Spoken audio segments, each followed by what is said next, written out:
지금 또 정치권의 최대 화두가 되고 있는 것은 탄핵 국면도 있습니다만 또 하나는 명태균입니다.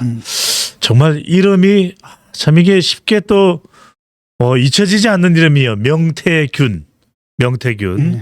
자, 이 뭐 특검 법안도 있고 교수님 이 황금폰 이야기도 나옵니다만 두 가지 하나는 뭐 윤석열 대통령이 비상계엄을 선포한 이유가 이 명태균이 계속해서 쭉쭉쭉쭉 의혹이 올라오니까 김건희 여사를 뭐 보호하기 위해서 비상계엄을 할 수밖에 없었다 이런 이야기도 나옵니다만 일단 이것부터 여쭤보겠습니다. 이 창원지검이 중간 수사를 발표하고 서울중앙지검으로 사건이 이송됐습니다. 이유가 있을까요? 거기서 일단 일단락 짓고 그다음에 남은 게 이제 김건희, 윤석열이잖아요. 남은 관계자들 같은 경우에 서울에 거주하고 있기 때문에 예. 수사의 필요상 서울로 옮긴 걸로 알고 있습니다. 거기다가 무슨 의미 부여할 필요는 없는 것 같아요. 그냥 일상적인 절차라고 보고요. 예. 그 명태균 녹취록은 사실 민주당에서 펌프질을 하는 거거든요. 민주당에서 엄청나게 펌프질을 하는데 제가 계속 얘기를 하거든.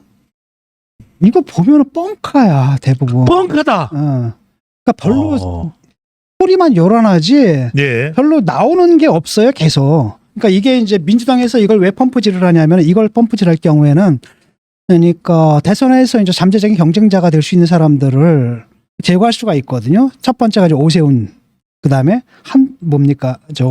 홍준표가 걸려 있고, 그러니까요. 이름이 거론되고 있죠. 이준석도 걸려 있고, 예. 거기다 이제 기본 옵션으로 김건희, 윤석열은 기본으로 걸려 있는 거고. 한동훈 전 대표 빼고는 다 들어가 있어요. 그렇죠. 네. 거기다 겉다리로 또 윤상현도 걸려 있고. 그러니까 이게 계속 되면은 특검으로 가게 되면 이거 뒤지고 저거 뒤지고 막 할 거 아닙니까? 예. 그래서 이제 이걸 계속 펌프질을 계속 하는데 정작 명태균이 얘기하는 것들 딱 보게 되면 영양가가 별로 없고. 그러니까 명태균 말에 따르면은 이런 겁니다. 공천 개입을 했다라는 거잖아요. 김건희가. 그래서 작년 2월 16일하고 19일에 걸쳐가지고 5번이나 6번 정도 텔레그램 통화를 했다는 겁니다. 그래서 그 내용을 갖다 이번에 공개를 했거든요. 예. 근데 거기서 그때 김건희가 뭐라 그랬냐면 김상민 검사가 있는데 이 김상민 검사가 조국 수사 때 수거가 많았다고 이 사람을 갖다가 창원의창인가? 거기다 꽂아달라고 부탁을 했다는 거예요. 지역구에. 그다음에 또 박완수 경남지사한테도 내가 미리 부탁해 놓았다. 국회의원 되게 도와달라 이렇게 얘기를 했다라는 거예요. 그랬더니 이제 명태균이 발딱 방방 뜨면서 아니 이거 검사 생활하다가 바로 어떻게 넣냐 이런 공천 이렇게 하면 총선 참패한다 뭐 자기가 그렇게 얘기했다라는 얘기잖아요. 예. 근데 결과적으로는 어떻게 됐습니까? 이분 경선에서 컷오프 됐어요. 이게 됐다라고 한다면 뭐 여사가 힘을 썼겠거니 어쩌거니 이런 얘기가 나오지만 예. 그러니까 뭐 자기가 부탁하는 건 정도는 할 수 있겠죠. 그렇죠? 근데 문제는 뭐냐면 이게 이 사람이 그때 공천을 받았어야 되거든. 근데 컷오프가 돼버린 거야. 그러니까 이게 뭐야?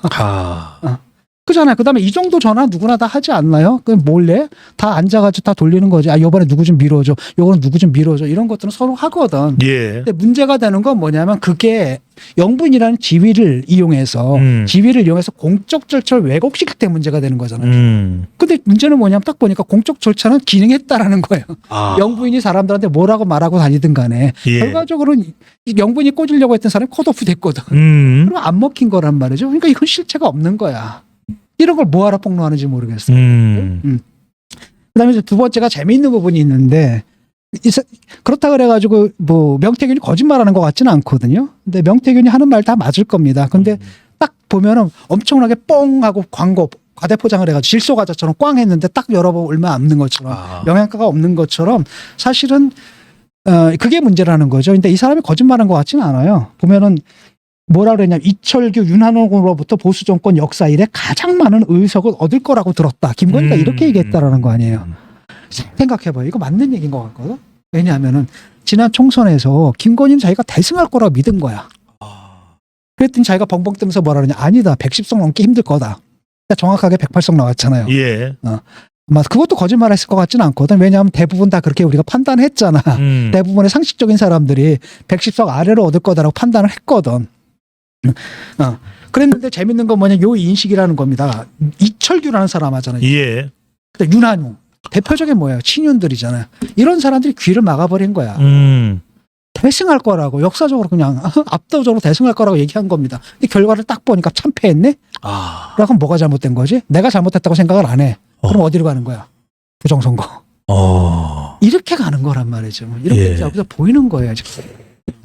그때 한 여론조사 전문가도 180석을 이야기했던 누가 있는 것 같긴 합니다. 그렇죠. 실없는 사람이 있었죠. 네네. 저는 아닙니다. 절대로. 네. 그 전에 한 번 맞췄다고. 예. 그 전에 한 번 맞췄다고 실없는. 무슨 문어라고 땡 문어라고. 한동안은 아주 잠깐 동안 그런 적이 있었습니다. 한동훈 이제 비대위원장 돼가지고 한동안 막 올라갔는데 대통령하고 김건희가 나서면서 그냥 쭉 떨어진 거 아닙니까 그때. 네.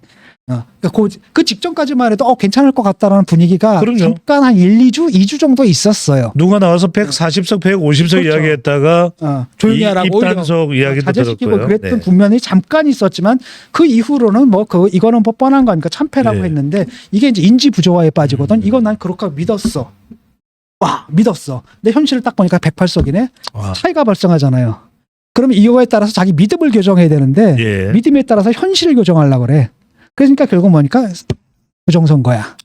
이렇게 가버린다라는 거죠. 대통령도 그 길로 가고 요번에 김건희 여사도 그렇게 가고 그러다 보니까 계엄했을 때 뭡니까 선관위에다 병력을 투입하고 이런 일들이 벌어지는 거라는 거죠. 얼마나 황당합니까 이게. 180명으로 믿었는데 오히려 거꾸로 민주당이 180이 나오니까 이건 도저히 묵과할 수 없다. 인지 부조화에 빠지는 겁니다. 그러니까 그런 얘기가 있잖아요. 보통 극우적인 사람들이 그런 생각을 많이 하거든요. 극단적인 사고의 소유자가 히틀러의 일기가 발견된 거야.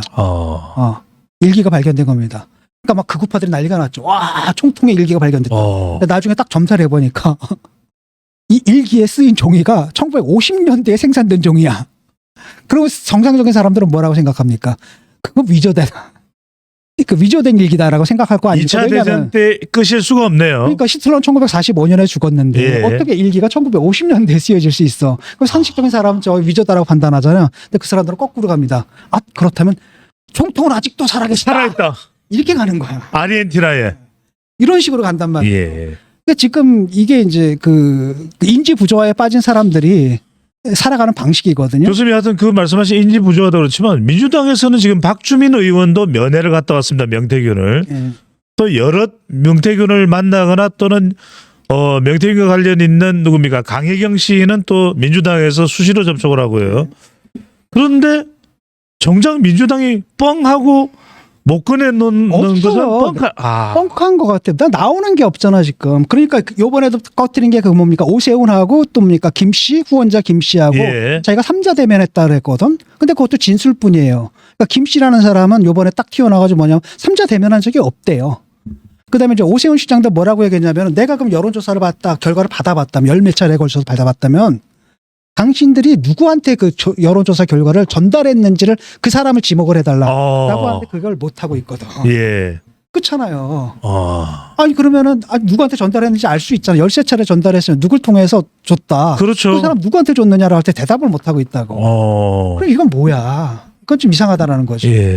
그러니까 명태균이 자기 몸집을 계속 이런 식으로 지금 중요성을 키우고 있는 거고, 그러니까 민주당이 그걸 지금 활용하고 있는 가운데 이게 질서과자가 되는 거예요. 내가 볼 땐 나오는 게 별로 없어. 명태균은 결국 질소과자다. 자 이렇게 볼 수 있겠습니다. 자 지금 이제 이 명태균 발언이 나오면서 또 하나 이제 주목하는 것이 이제 명태균 특검법인데 사실 이것도 최상무 권한 대행도 식군등하고 또 명태균 특검법에 대해서 일각에서는 마치 한동훈 전 대표와 가까운 친한계에서는 한동훈 전 대표는 명태균하고 관련이 없으니까 명태균 특검법 통과되는데 친한계 의원들은 나서줄 것이다. 이렇게 해석을 하고 있는데 아니에요.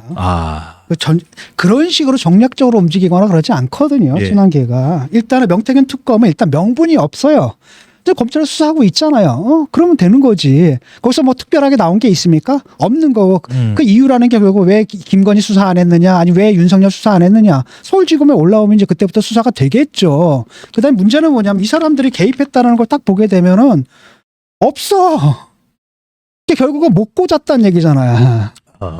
이 사람들이 로비를 했는데 결국 못 꽂았다는 얘기거든요. 그렇다면은 이게 문제는 뭐냐면은 그러니까 대통령이나 또는 대통령 영부인의 지위를 가지고 그 권력을 가지고 당의 공식적 절차를 왜곡시켜야 되는데 당의 그 공천 과정은 정상적으로 기능했던 거예요. 아. 꼬질렀던 사람들이 다 튕겨 나갔거든. 다 컷오프되고 뭐 이랬단 말이죠. 예. 그러니까 이게 사실 법률적으로 죄가 안 돼요. 그러니까 수사할 것도 없는 거야. 근데 민주당에서는 계속 공격하는 건데 문제는 뭐냐면 어차피 뭡니까 김건희하고 윤석열이 이미 아웃이거든. 이걸 가지고 뭘 탄핵 아니 지금 앉아가지고 내란죄가 걸려있는데 이게 뭘 중요해.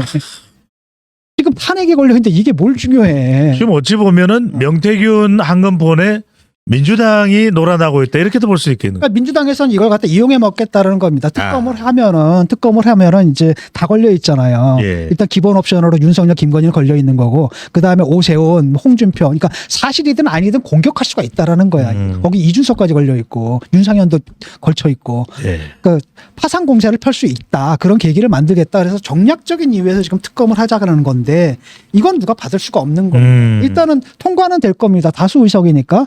근데 최성목 권한대행을 갖다 오케이 놓을까요? 아니죠. 당연히 여당에서는 뭡니까? 부동의하라고 할 겁니다. 거부하라고, 거부권 행사하라고. 거부권 행사하고 그럼 국회로 넘어오면 다시 3분의 1을 넘어야 되거든요. 그런데 친한계도 여기서 해서 뭐라 하냐? 이건 말이 안 된다고 얘기를 하고 있다는 겁니다. 적어도 이 문제에 관해서는 그 친윤과 친한이 같아요, 입장이. 그다음에 이거는 결국은 나가리 되는 겁니다. 나가리 됩니다. 지금 일각에서 일종의 음모론입니다. 한동훈 전 대표가 본인과는 무관한 이 명태균 특검법을 친한계 의원들을 통해서 통과시킬 것이다 라고 그렇게 퍼뜨리고 있는데 지금 진 교수님 말씀은 나가리일 것이다. 나가리예요. 네. 나가리.